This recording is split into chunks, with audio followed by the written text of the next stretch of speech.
Are you excited about our next special guest? Yeah, let's hear it. So, without further ado, let's welcome to the stage the one, the only shark with a heart of gold, Daymond John. Let's give it up!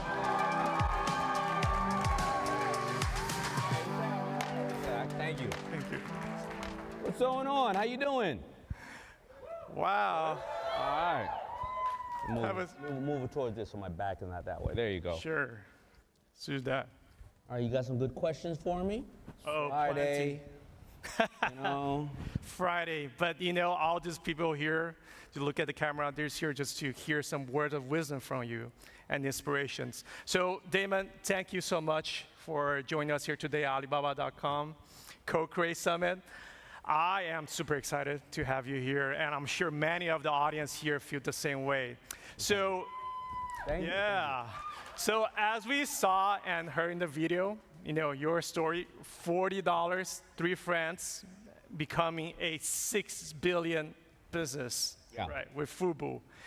Can you share with us your entrepreneur journey, that took you through that time, and then what really was the path that you took, that really, the pivotal moment for that really make you who you are, the successful Daymond John today? Well, thank you. I want to make sure that what I say up here is very advantageous to everybody in the room, right? And my story is pretty well documented, and it would take some time, but generally, where I grew up, I love this new emerging, I would call it a technology, right?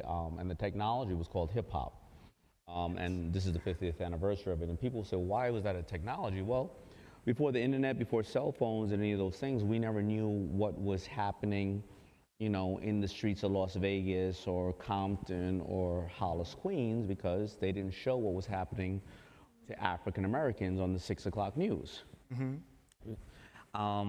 But what people were doing through this new music is they no longer had to play an instrument or harmonize, but they were communicating through this music about their hopes, their dreams, their love, their aspirations, political issues and police violence. Yes. And hip hop, just like any other culture, is not something, it was our version of Twitter, Instagram, and Snapchat, right? Yep. And hip hop, just like any other culture, is not something that you just listen to, it's something you live. It came with a way to walk, talk, and dress. And at that time, hip-hop kids were buying things, they were reinterpreting them on the streets because they needed certain type of clothes, right? So you didn't necessarily need Gore-Tex lining, but you loved the ski jacket, right? You didn't necessarily, you didn't need certain type of things, but you wanted it in the streets. And what happened was a lot of the designers and a lot of people that made clothing said they were taking our money going, we don't like you. We don't want you. Whether it was because you were African American, whether it was because you were an inner city kid, whether it was because your jeans sagged off your ass. And they would say, well, you know what, I made a pair of 32 jeans and you're supposed to wear 32. Why are you wearing a 36? And whoever your customer is, you have to have empathy for your customer. Maybe the person was wearing a 36 because they were like, well, first of all, I like to break dance, I want to be loose. Or they were like, I'm investing in you and I don't have $100 for a pair of jeans, and this is probably the only time I'm ever going to be able to afford that pair of jeans, so I'm going to buy it 3 or 4 sizes bigger because I want to hopefully grow into it. And you didn't have empathy for these people. Well, I started to hear rumors, that they didn't like us, and I remember a company called Timberland said, we don't make our boots for drug dealers. Now, Timberland was very big in our community, and everybody here, due to really great brands that are democratizing this world like Alibaba.com, Timberland didn't do their math, and in business is 80-20, very simple. 20% of your customer, 80% of your business. But if Timberland was only making, it's the best boot in the world, if they were only making for mountain climbers and hikers and construction workers, well, you only need to buy 1 pair of Timberland. But if a new emerging market called hip-hop adopts you and we're buying you for your fashion sense, and we're buying you the way the kids buy Nikes and Jordans these days, because the Timberland had a very certain suede on it, and that suede can hold a certain type of dye 3 separate times. So now you buy 1 pair of Timberland, you look like you have 4, but you dyed it over its lifetime. So now this poor kid from the community could look like they had 4 pair of Timberland. And I was buying 3 pair of Timberland a year, right? Because I wanted to be cool. And you just called me a drug dealer, and I was a hard-working young man at Red Lobster. I go home, I create a name, FUBU, For Us, By Us. A lot of people thought the name was about a color, but it wasn't. It was about a culture, because now I'm becoming the thing I'm fighting against, right? If I was only about a color. It was about a music that was created in the South of Bronx primarily by African-American males, but I address everybody from the Beastie Boys to MC Surge to LL Cool J to Run DMC. So I get the brand out. Yeah. I started putting it out, right? I started putting on rappers. I didn't have any money, but I didn't have technology like today. So I put on a rapper, take it back, put on another shirt, take it back. I come out here to Vegas, it's 1992. I don't have any money. I have $27 in my pocket. My mother works at American Airlines. I go into California and take a Greyhound bus because I'm on a buddy pass. I can't show into the trade show because I don't have any money. I can't walk into the trade show because I don't have no money for a badge. I stayed at the Mirage Hotel. 6 of my friends and I, we put our clothes in the corner of the room, and you know, we slept on the floor, and we would sneak into the trade show. At that time, there were no African Americans in the trade show, so the 6 guys with afros running up to all the buyers going, I got some FUBU back in my hotel room. I write $300,000 worth of orders. I go home, turn my house into a factory, blah, blah, blah, blah, blah. Almost go bankrupt 3 separate times. And finally, in 1998, I get an offer for somebody to manufacture and distribute my clothes. And I'm here now with you after all that failure and all those successes. But the bottom line is, I didn't have access. You see, that I started this journey in '89, and if I was around today starting this journey, like with Alibaba.com, that journey would have taken me 2 years instead of 10, because I didn't know who my customer was, right? If I sell it to somebody, they go home. How do I find you? Right. Why did you buy? Why did you not buy? What colors do you like? What do you like to see in the future? I couldn't get full retail price. I make it at 10, I sell it to the store for 20, they sell it at 40. Now on Alibaba.com, you make it at 10, you sell it for 40. You know why they buy it. You know why they didn't buy it. When a customer complains about something, that's still an investment, because the customer doesn't have to tell you why they're moving on to another brand. But when they complain and you fix it, what do they say?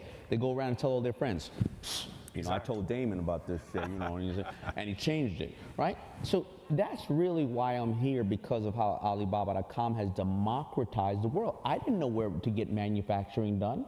How would I know? I didn't have money to go to China. Right. I didn't have money to go to Vegas.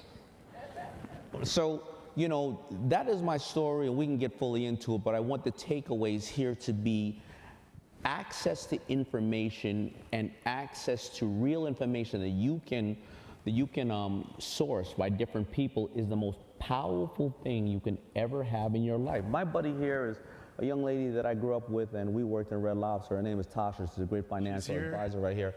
But yeah, but Give it up. where's Tasha at? Tasha, you can throw her hands up in the air. Or yeah, I got a lot of friends here. I got my buddy Justin McClure from the Mighty McClures. Has almost 1 billion views on social media with his beautiful daughters. But access to information is critical. And why I bring up Tasha is, you know, when I went as I was a waiter in Red Lobster, you know what I did? All the waiters, we were so busy trying to make money, but I looked at the quarterly reports that Red Lobster was putting out, and we all had access to this information. And I started to realize how much they saved when they put or took out a shrimp, or how much they made money on their appetizers, desserts, and liquor, and not on the steaks.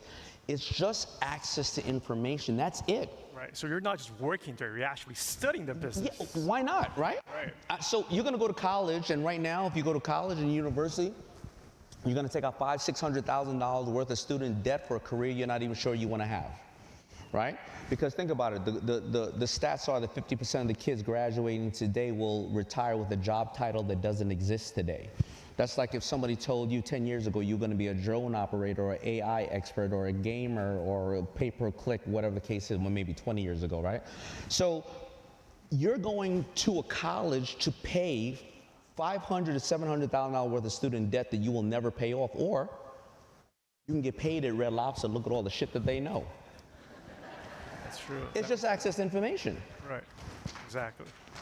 Totally. So as you know, and then I think you pointed right on point, right? The access to information. And back then, well, back in the 90s when you started Fubu.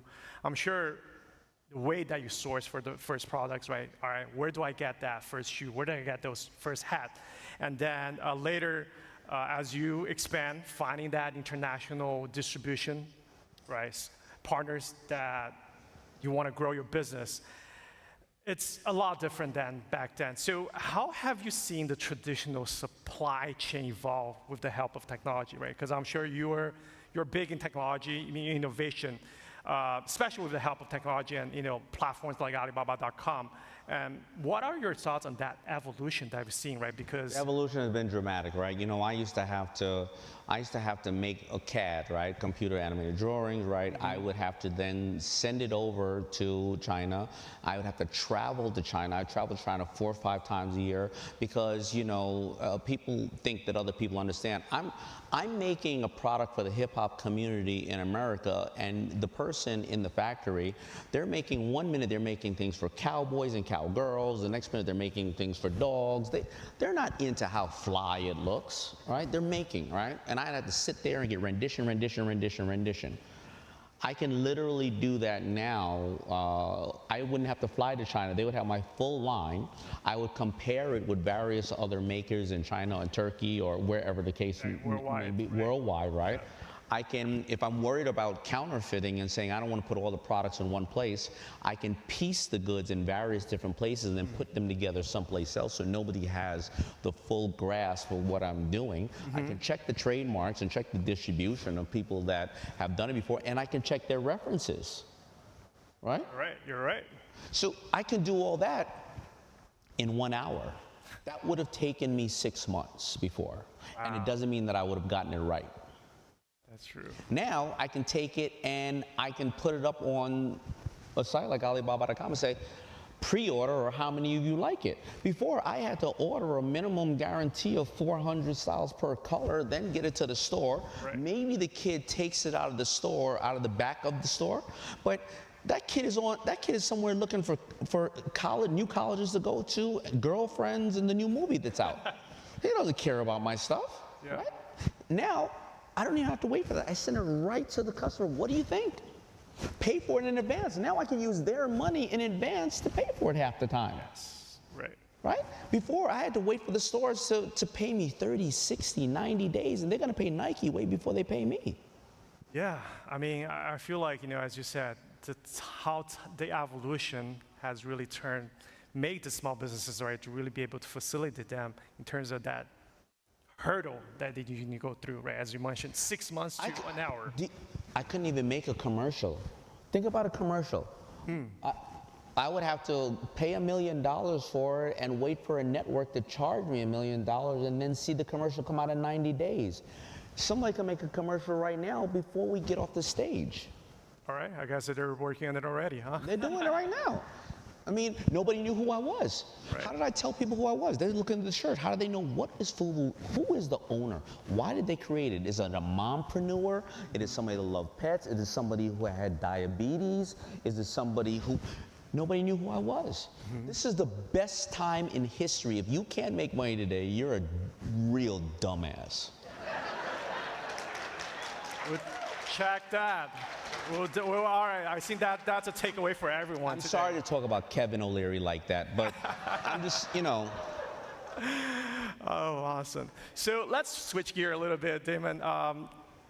I think this is something that's happening currently, right? Businesses are navigating through, I wouldn't say tough, but very dynamic, uncertain time. Yes. Right? Increasing costs, rising interest rate, emerging AI technologies, right? I think a lot of small businesses don't know what to expect. So what key advice, because as you mentioned, there's so many ups and downs they went through, uncertainties, bankrupt 3 times. I'm sure like you have gone through everything. So what key advice would you offer to both aspiring entrepreneurs and established businesses to thrive and drive that sustainable business growth in this current dynamic landscape? It is very hard, and I do agree. But even though I say it's the best time, the world has been equalized 2 separate times in this last 5 years. First of all, when we faced COVID, everybody had one thing in common. We were all afraid and we were all uncertain. Right? So we all had that in common. And now with AI, unless you work for the government or various other things, You can't tell me that Sarah over there is an expert in AI. Well, why aren't you? Sarah didn't go to college. Sarah busted her ass to learn it, right? And so if 3, 4, 5 years from now you start talking about you don't know AI, well, you didn't want to get up and work, right? But true entrepreneurs, you know, the way my guys, who was the most successful product in Shark Tank history, invested in, they'll do $1 billion this year. It's called Bombas Socks, right? And with Bombas Socks, you know the way they started? He had, I think, whatever, the 20 or 50,000 people who was part of in his Gmail. He checked it. He sent out to everybody, hey, I have this idea. Socks are the #1 requested clothing items in homeless shelters, and I want to create this concept where I buy one, you buy one, and I give one away. Out of the, let's say it's 50,000 people, right? 50% of the people said, you're spamming me, leave me alone, right? Another 25% of them said, I'm interested. When you do something, give me more information. Another 25% said, I'm dying to buy one. And maybe 4 of them said, I'm your girlfriend, I'm your ex-girlfriend. Well, you gotta leave me alone while you're spamming me. Now, what is that? It's an affordable step. And the true entrepreneurs that win in these communities take affordable steps, right? You don't go and come to Vegas and play $1,000 hand of blackjack you play $1,001 hands. Right. And this whole idea of people thinking they need to build something big, the beautiful thing about Alibaba.com is you can sell 4, you can sell 10, you can sell 20. You don't have to sell any, you can sell the idea and the concept. And that is the advice. You see, real entrepreneurs don't wake up thinking about this big company. Real entrepreneurs, you know what they do? If you're a true entrepreneur in here, not what Mark Cuban would call a wantrepreneur. An entrepreneur figures that there was a problem or a joy in this world that somebody wasn't doing. They weren't solving a problem. They kept thinking that I have this problem, and they're like, somebody's gonna solve it. Nobody's gonna solve it? I'm gonna solve this goddamn problem myself, or I'm gonna bring joy to somebody. And what a true entrepreneur does is they wake up every morning and they do the best they can do that morning for their customer. That's all they do, and they turn around and in 15 years, tell me about it, right? Customer-centric, right? Yeah, they're problem solvers, right? For every business. Yeah, it's like Christmas every day when you find a new way to create your product, or a new joy that was brought to somebody, or a new way to solve a problem.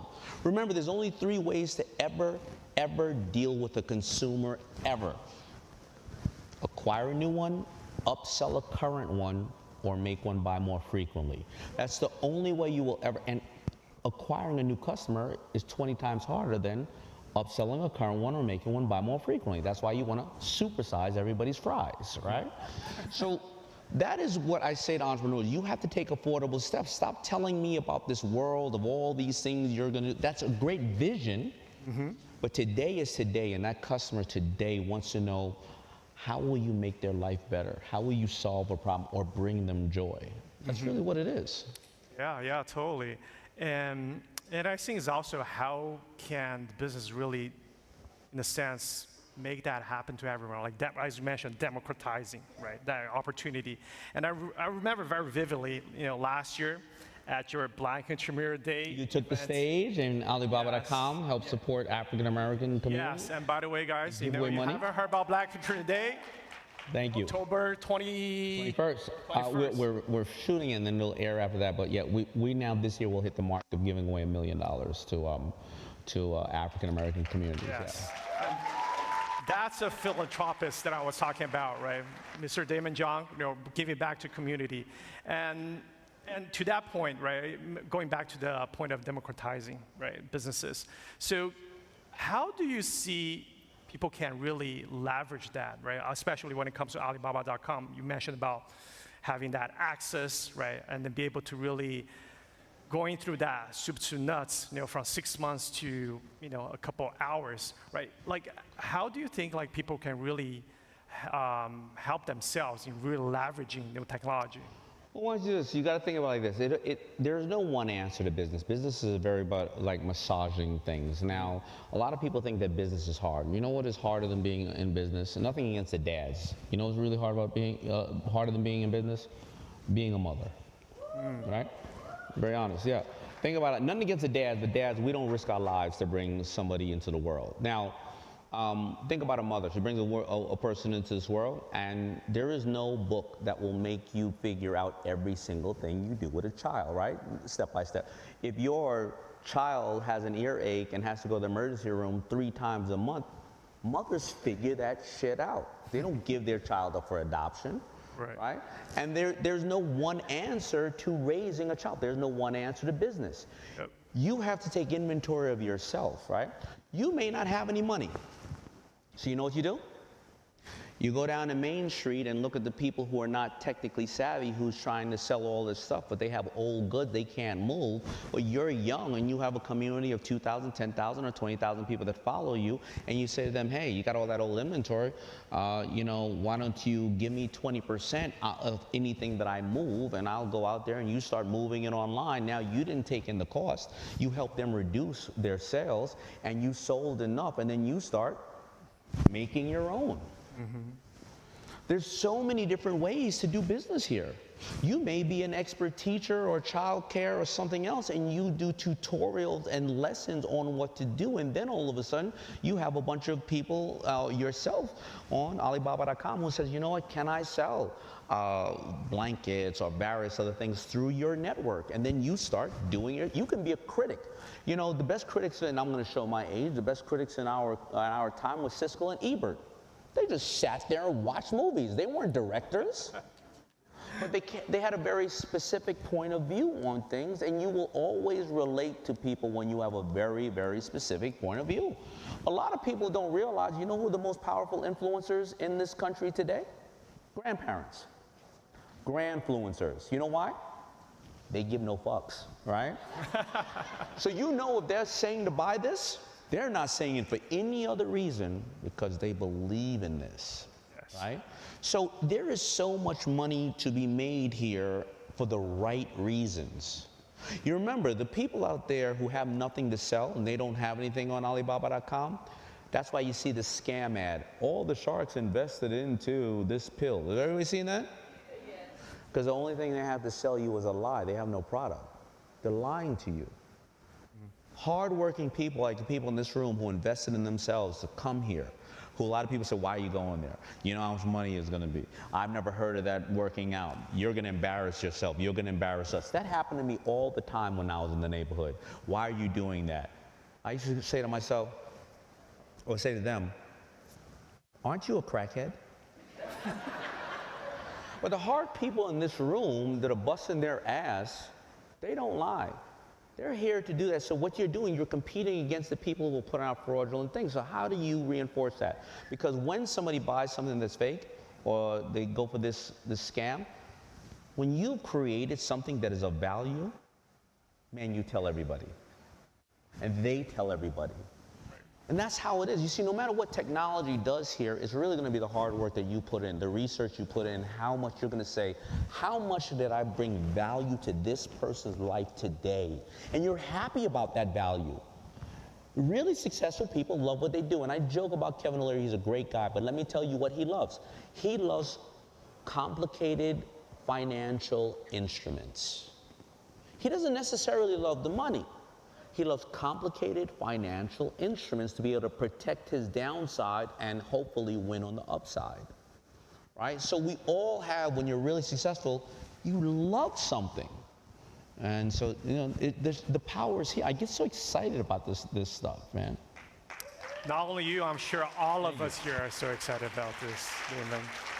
And then I think you point on one key thing. Hey, don't let him get away. You see this guy with the hat? He's not my camera guy. This is Justin McClure from the Mighty McClures. If you have some stuff and your kids love it, tell him, hey, put this on your videos, and maybe he'll. That's right. Make it $2 maybe billion. he'll charge you $4 million, but he'll put it up there, I promise. Yeah. So going back, I think what you mentioned, right, creating value for yourself, but at the same time, you co-founded Fubu with 3 of your best buddies. Yes. Yeah. So I'm sure I'll hear a lot of in the audience business owners, they're entrepreneurs, but maybe there's something, okay, maybe I'm not so good at this. Maybe I should find a partner, right, a co-founder. Yeah. So can you tell us about kind of the concept of co-creation, going back to our theme of our events? Like, how does the concept of co-create, or I should say collaborative innovation, has shaped your success story as an entrepreneur, right? Especially, co-founding Fubu with your best buddies. And how do you think business can really harness this philosophy, right, for success? Well, so far, I think, you know what, I don't think I've ever been, I'm always asked the same stuff, and I don't think I've ever been asked that question. I think it's one of the most powerful things people can ever think about or consider. So business is a team sport. You need everybody, right? So if you think that you're going to be a boss and you're going to get in there after everybody and leave before and fire everybody and tell them to get coffee, you're in the wrong business, right? You're going to wake up before everybody. You're going to go to bed after everybody. You're not going to get paid for many, many years. By the way, everybody's got to tell you their problem, but you can't tell anybody your problem because you're supposed to walk on water. You're going to sacrifice time and family and money, all that kind of stuff like that, right? And by the way, it's the ones you want to fire that never quit. I'm just letting you know that, right? Because the good people got someplace else to go. But to be a co-founder of anything, it depends on how you structure it. When I got my first $50,000 in t-shirt orders, the store didn't want to give it to me because I was going to buy a brand new Hyundai with rims.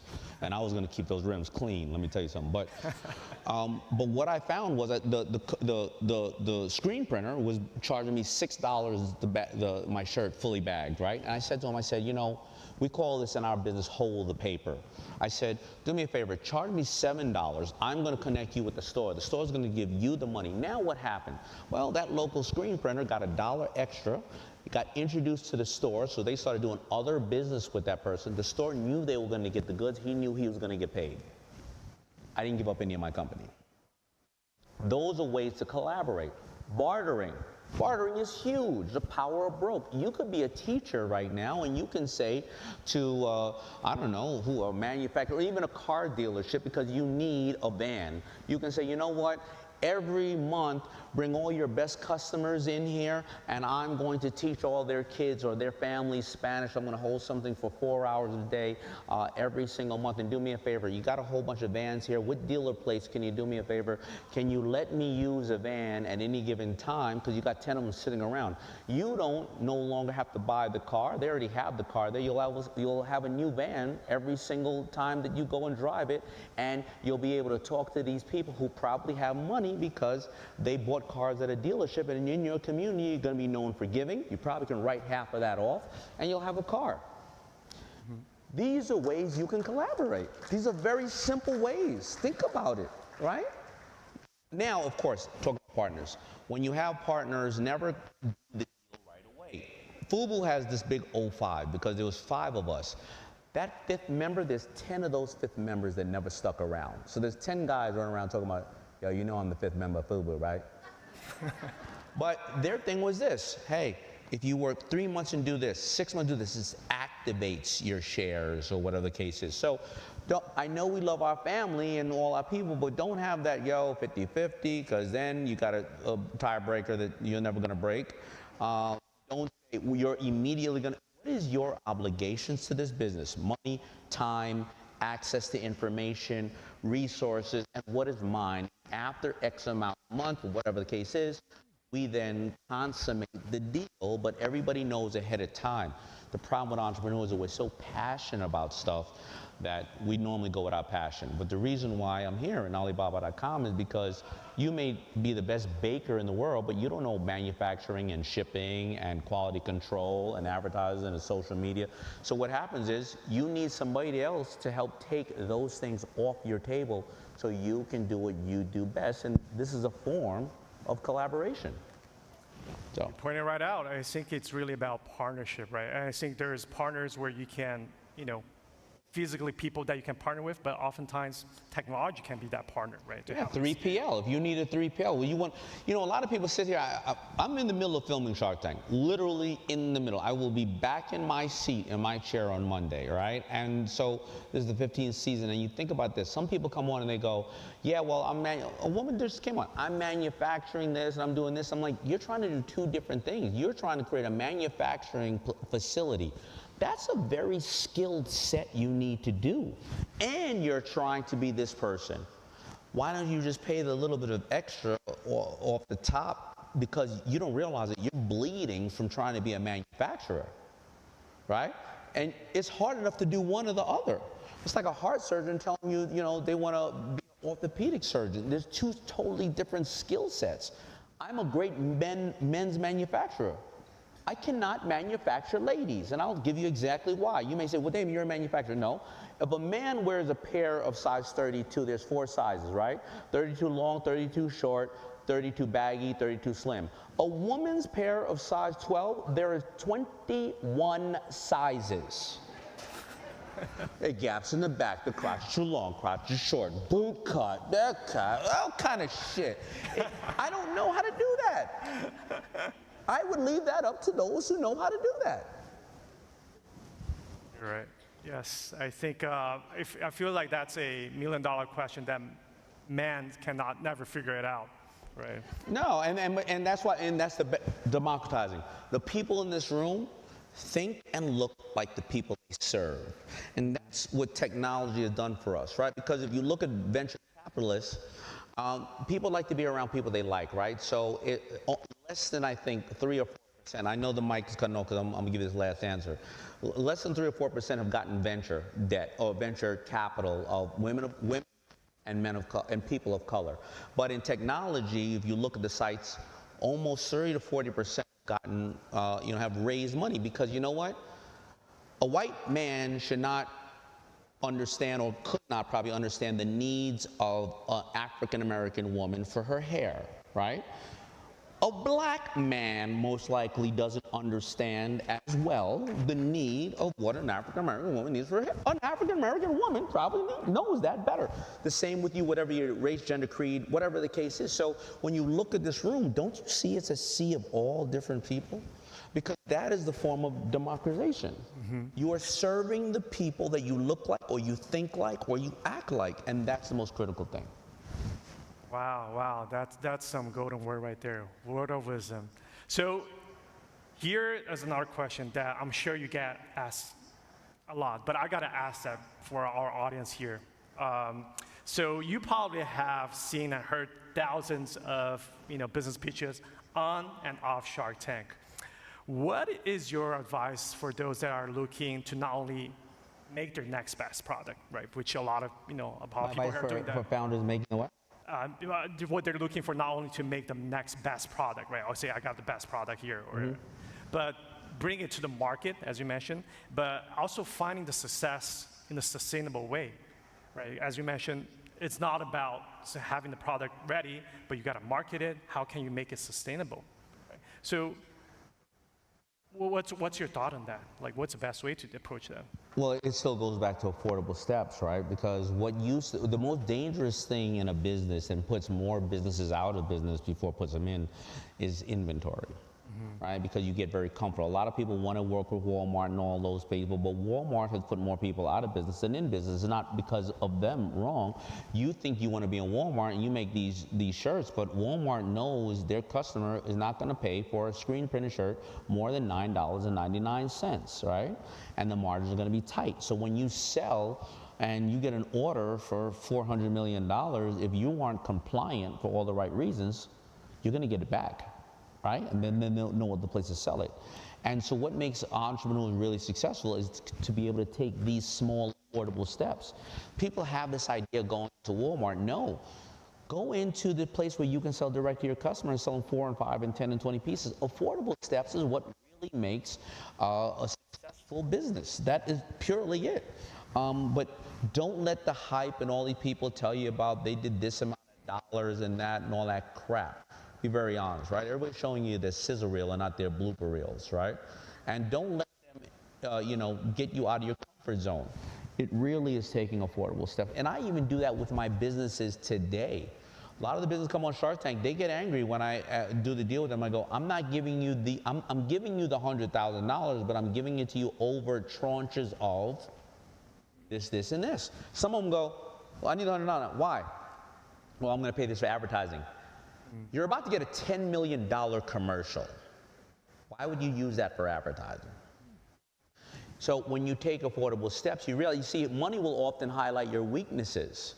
You see, because if you have a weak advertising campaign and you're not converting a lot, well, spending more on the advertising campaign is not going to increase it. If your product rendition number 1 is weak and you're getting returns, buying more product to get your margins down more so you can get it in $4 instead of $7, Well, now you got 1 million units of crappy stuff in your garage that is returned to you. When you do the power of broke and take affordable steps and find out what your customer needs and get the data and then prove it, you get it back. The first shirts I sold, I basically took a champion shirt. I took a champion shirt. I put a FUBU tag over it. I paid 30 for the shirt. I tried to sell it 45. Nobody bought it.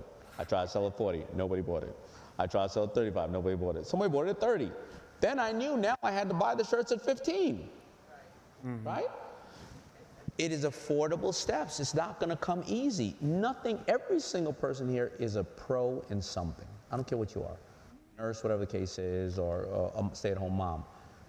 You took so many steps that got you there that when somebody in the office comes up and says, oh, I'm doing this, you can smell right through them.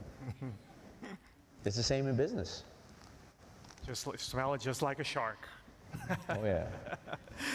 Daymond, thank you so much. I think that was some incredible conversation, inspiring sharing. So I must say, I am very privileged, right, to be here. I'm asking you all plenty of questions, but I think now it's for also time for me to share the spotlight. Yeah.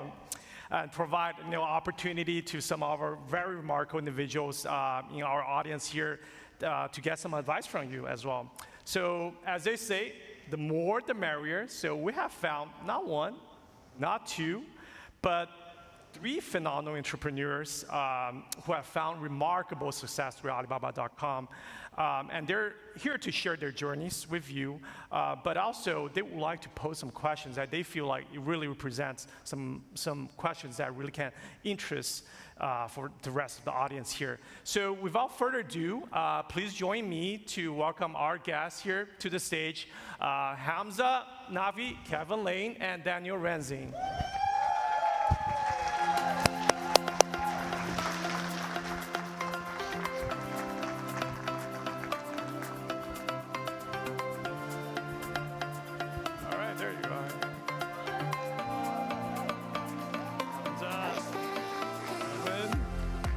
What's up, man? How you doing? All right. What's up, brother? What's going on? How you doing, man? All right. Where am I sitting? I'm right here? Sitting here.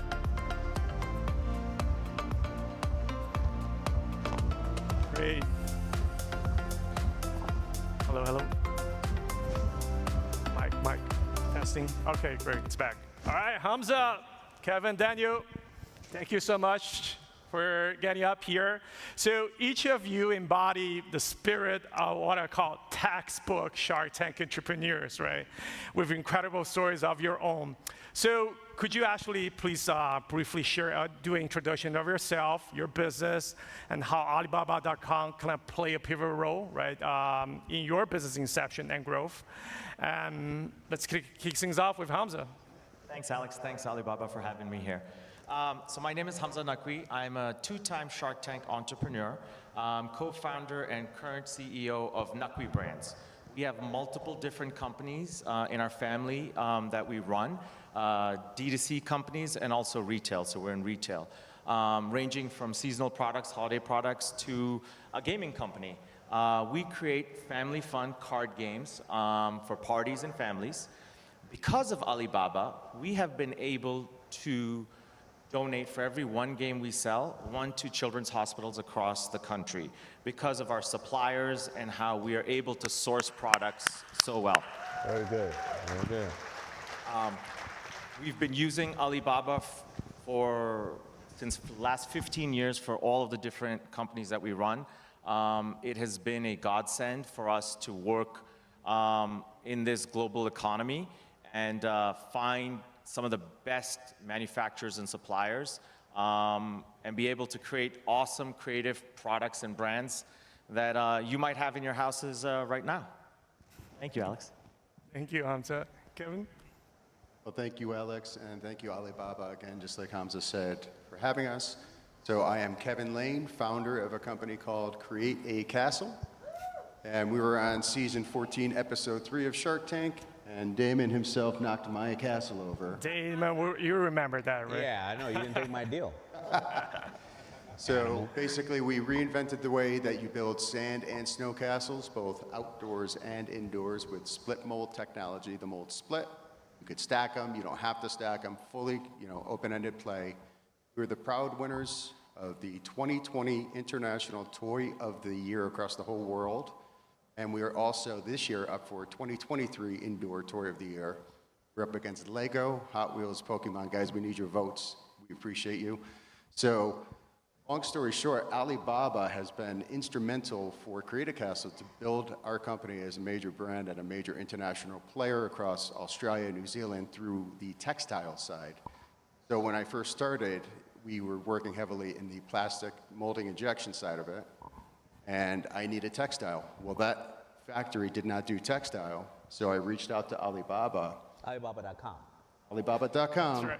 and started just crushing it.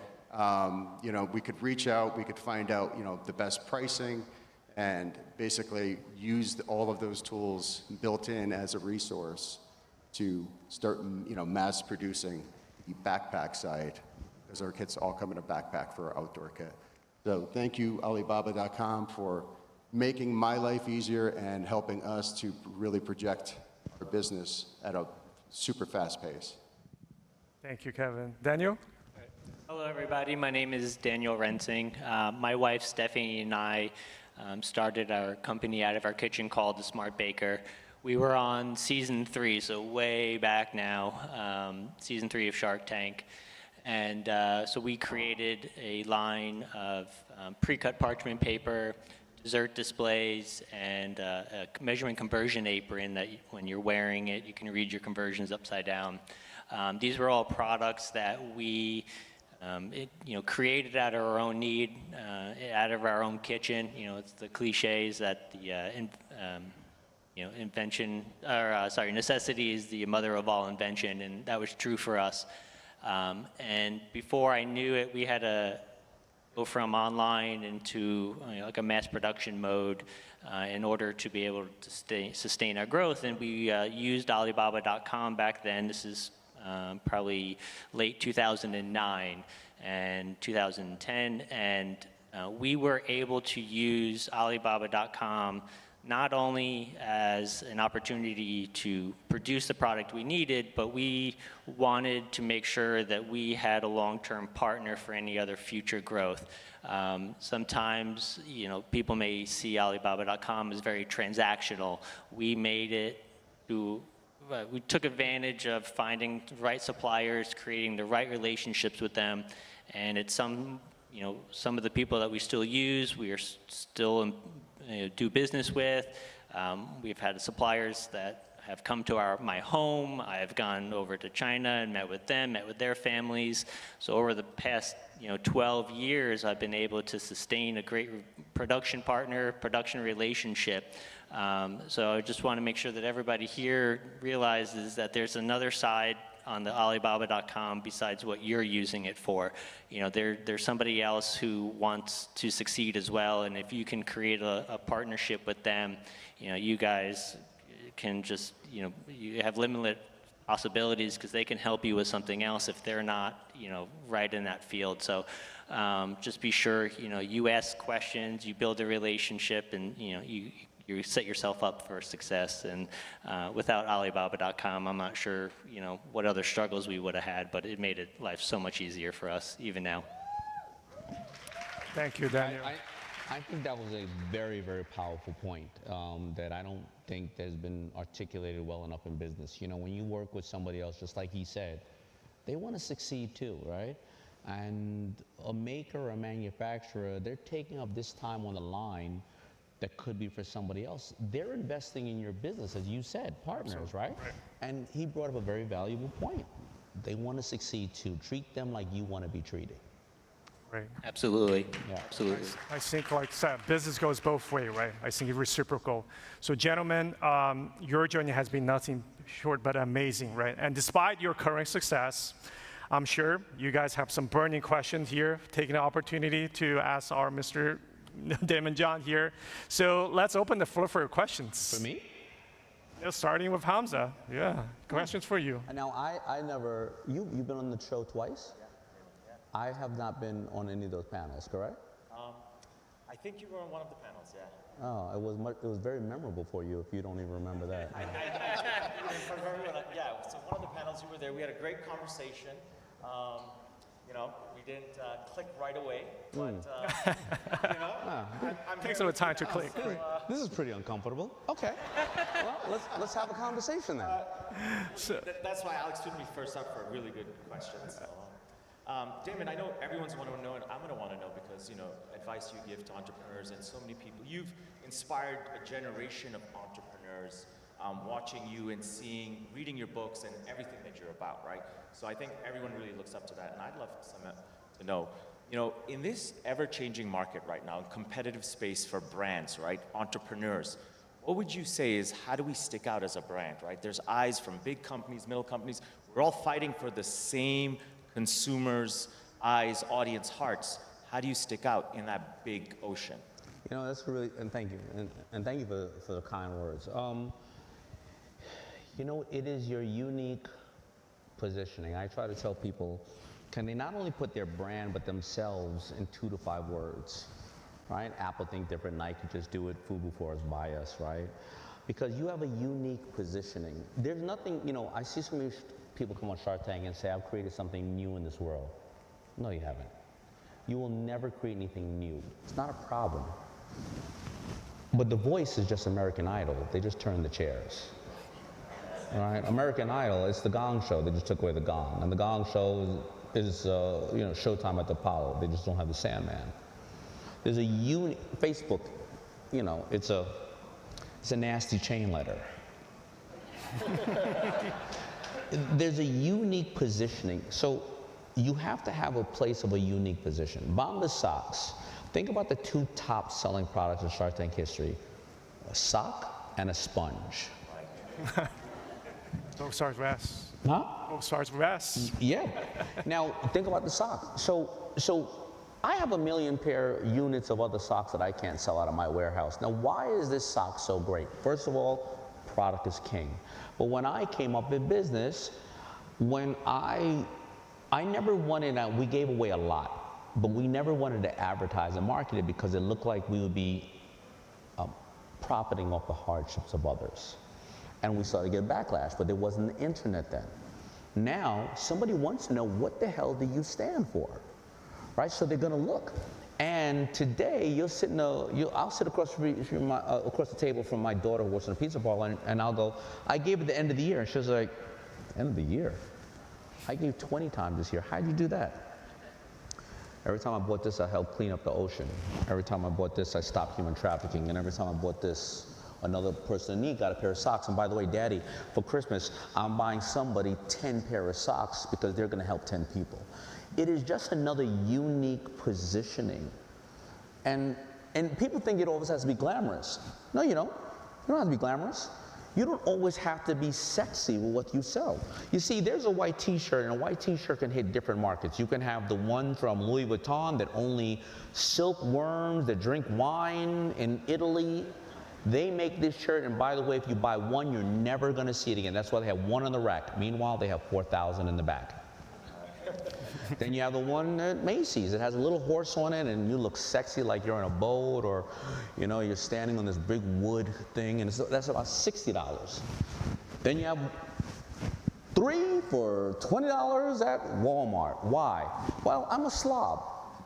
By the time you buy 1 for $200, you know how many I bought, right? And I'm gonna get shit all over them all day, and guess what? I'm gonna give it away to somebody else in need. You don't have to be sexy. You have to have a unique place and position. You have Biggie Smalls, who's glamorous, and then you got old, dirty bastard. So it's about a unique position. That's it. Thank you. Yeah. Thank you. Kevin? Well, first I'd like to say thank you to Daymond for being such an inspiration in my life and so many other entrepreneurs, I'm sure. Thank you. Now, you know, Kevin turned me down. Was you or your wife? Who decided on that? That was my wife.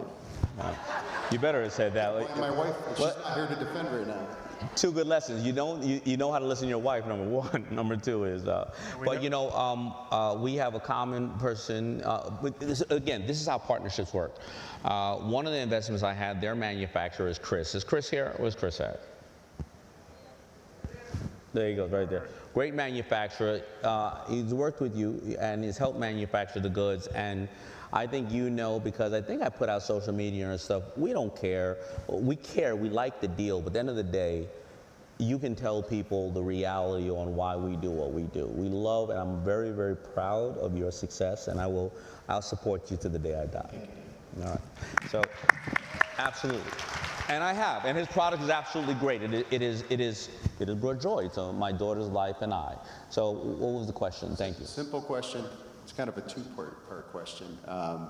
What are your thoughts with the current climate and economic situation with brick and mortar retail? With brick and mortar and retail. Yeah, so how do you get past the struggles of, low volume sales? And also, how do you think that translates over to e-com taking over as the predominant force? Listen, I always tell people if I knew everything, then FUBU would be Nike, right? So I can only go off of what I'm seeing. Retail this is a great opportunity, but what can you offer in retail that, first of all, you have a long tail. Retail is a reason to capture somebody because there's certain things, right? Fragrances and various other things, right? But how do you have that trail to them at the end? But also, what can you give in retail that people can't get at home, right? During the pandemic, right after we got out of there, somebody said, nobody's coming by my retail store, and they happen to have a clothing store. And I said, well, put a runway in the store. They said, what? Put a runway in the store, put some lights up in the store, and I want you to have a live streaming camera from the store. And what I want you to do is when everybody goes into the dressing room, when they buy it, if they buy the stuff, they can style themselves, walk down the runway. It goes onto a feed naturally to their whatever, and they get 2 to 5% off of anybody who buys the rest of the stuff. So now they have a lot of social media. There you go, that's stuff you can do, right? They have a lot of social media that are looking at them on a beautiful shot of runway. It's streaming live, and they're getting some money from it, right? It's like Tesla. Tesla made sure that they knew that women generally were uncomfortable going and stopping at these intimidating lots with all these cars. And they knew also that men hated generally going to the mall because a woman shops 10 times a man shops. So there's a couple of things in retail. Number one, if you put chairs and seats in retail in those areas, your business will increase 15%. Why? Because when a woman is shopping, she got the kids running around, the dad's like, I don't know what the hell to do. Sit your ass down and let me do my business. If not, she's gonna be dragged out of the store. Right? And you need to have more registers than you have people in the store. Why? Because how many people have had stuff online and been like, I'll come back. So those are keys that you can increase retail by 20%. However, think about Tesla. Now the woman is not intimidated. She doesn't have to pull up to a lot, have this greasy ass, you want to buy a car, baby? Come outside. She's walking by, she goes, oh, that's cool. And you know what? The man, while the woman's shopping over here, will be like, hey, babe, I'm going to stop by the Tesla shop. Retail is something that you have to really think of the consumer, how they buy. And there's so many different ways to engage them. It is very, very good if you're doing it the right way. Again, there's nothing new in this world. People will say retail is horrible. Well, if you're in an airport where nobody can get delivery of anything, they can't take in any liquids, you have a buyer who is buying the highest level of travel, which is airline. They're not hitchhiking, they're not taking a bus, and they're captivated. You can sell a candy bar to them for $17. Well, retail is great. If you think billboards aren't good anymore, well, you can't swipe a billboard when you're sitting on the Long Island Expressway for 3.5 hours every day. Everything different is the same thing that is powerful today. It's all how you use it. Awesome. Thank you, Dan. All right. No problem. Daniel? Daymond, again, thank you for everything you've been doing for all the entrepreneurs. And you know what, thank you. You on season 3. Season 3, yes. Nobody wanted to come on the show the first couple of years. They didn't believe it. They didn't understand it. I was a fan. Yeah, and you're probably one of the people that have created the show, because what happened was you risked your reputation. You went on, it's nerve-wracking, right? You're willing to potentially give away a portion of your company, and then people like you went out to local markets, wherever you live, and said, oh, this is real. And that, you see, the show is symbiotic. The show was about the American dream, and you were one of the first people that believed in us before the show got huge, so thank you. Yeah, no, thank you. I appreciate that. So something that you've said probably years ago and over multiple times is, when talking about certain companies, that overnight success was 7 years in the making, or 10 years in the making. Nobody really realizes what goes on behind the scenes before something is, this big product hit. What would your advice be to other entrepreneurs to maybe set realistic expectations on, what it actually takes to get to that level, to get to that, that fame? So that's a really complicated question that I want to try to answer as quick as possible, which is basically called the power of broke, right? All these people telling you to quit your day job, don't quit your day job, all right? That's a bunch of shit. All these people telling you to raise money, don't raise money yet. Why don't you quit your day job? Well, you're going to have to sacrifice.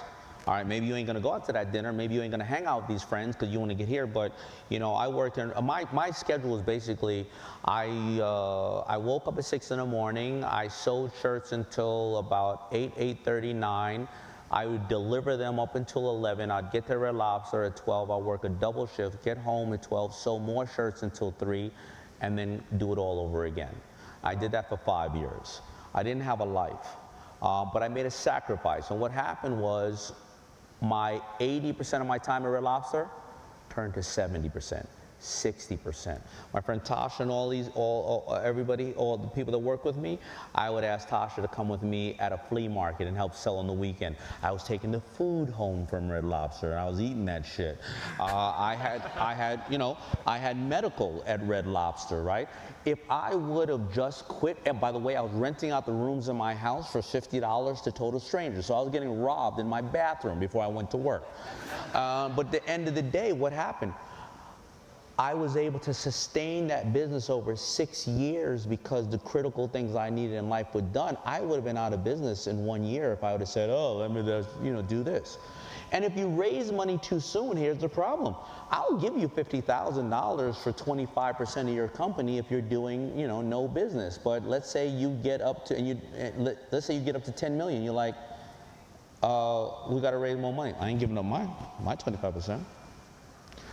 What you do is you raise money after you figured everything out, because now you can get a loan. It's maybe 10% on interest instead of giving away your company. People want to do things too fast, and it's not really wrong because all they see is the people with the fake Ferraris and the money going, you see? We all know that shit is hard, man. But if you really have a passion, here's what's going to happen.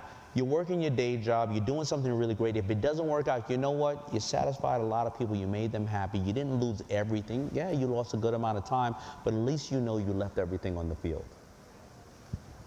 Absolutely. Right. Thank you very much. Yeah. So guys, the takeaway, keep your day jobs. Gentlemen, what an incredible conversation. So as we wrap up, I want to say that today's conversation, I feel like reinforced a few themes. Entrepreneurship, right? The power of entrepreneurship, the innovation and the role that technology and platform can play in driving success, right? But also, I feel like equally important is a reminder that determination, sacrifice, right? And then vision and the right guidance, I feel like it's very important. It is. That can help turn dreams into reality, right? So remember, as a lot of people say, right, success is not a destination, it's a journey. It is. The journey that you went through, right, all of you guys went through, is not a year, 2 years, it's 5 years, 10 years, 30, 40 years, yeah. right? So, we're excited to see where yours take you. And thank you again, Daymond, for your wisdom. Thank you. Let's give it up again for Thank you. Daymond John. Yes. For your wisdom and most importantly, inspiration, right? I think a generation of entrepreneurs, small business has really inspired by you, right? And thank you again, Hamza, Kevin, and Daniel for sharing your stories. You're all who will make, we all of us aspire to be one day. And thank you all again, and enjoy the rest of CoCreate. Thank you. Good stuff, guys. So you're on there twice, huh?